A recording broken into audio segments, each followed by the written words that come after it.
It was the night before Christmas. The children all dozed, and Grandpa was crying. His factory closed. The people that worked there hoped it would last, but folks started leaving. 'Twas a thing of the past. On the night of the closing, Grandpa shed a tear for his greatest doll, Celine Kimmy, whom he'd loved so dear. Grandpa slumped over. He seemed quite stricken.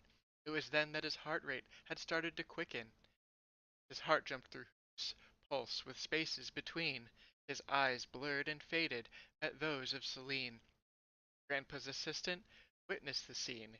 She became ugly and skull-faced, but what did it mean? Catherine Jett Johnson was her name. Maybe her transformation and Kimmy's were one and the same. It was time to investigate, and she couldn't be surer. This was the time to enlist an adventurer. The first factory line was crawling with toys, alive like Celine Kimmy, making all kinds of noise. The toys were disabled, and production was halted, as the adventurer got stuck delivering boxes. The second factory line was really no different. Toy workers were back, and their work was persistent. The 10 little workers, they all went to heaven, thank goodness, because there was not room for 11. Our hero backtracked and discovered a lounge where Santa and Antonio were milling around. Antonio had stolen many toys for himself. Santa's patience was short, like the height of an elf.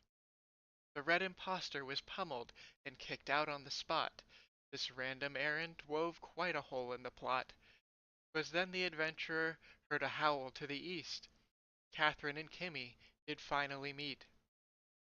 Catherine was pleading, and Kimmy was sad, because of the loss of her dear granddad. The phantom's voice was caught in her head. She was the reason Grandpa was dead. Catherine tried to calm her, but Kimmy went savage. Toward our hero she began to ravage. When the damage was done and the battle subsided, Celine Kimmy went to heaven, and our hero was guided into a toy room that was full of toy chests. Catherine was there explaining the rest. Her warped appearance was due to the phantom, so too was Kimmy's enraged temper tantrum. If Grandpa could say it, he loved Kimmy a lot. It's really too bad, now she's only a thought.